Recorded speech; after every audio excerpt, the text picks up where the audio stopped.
Сәлем достар, сен білген Нелзі М каналы. Бүгін мен сендерге мод түсіндіретін боламын. Мен бүгін қазір ғана мод істеген болатын.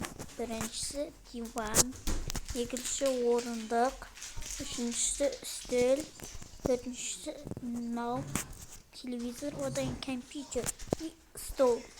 Осындай модтарды жазып алыңыздар, өте қызық болады. Менің бірнеше кино түсіргенмін Нелзі М каналында.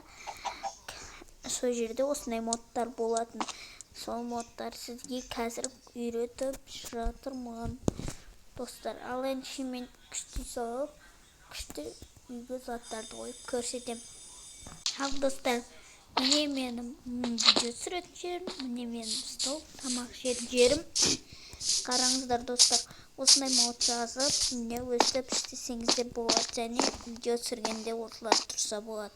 Сау болыңыздар, сіздермен бірге болған бүгін Нелзі М каналы.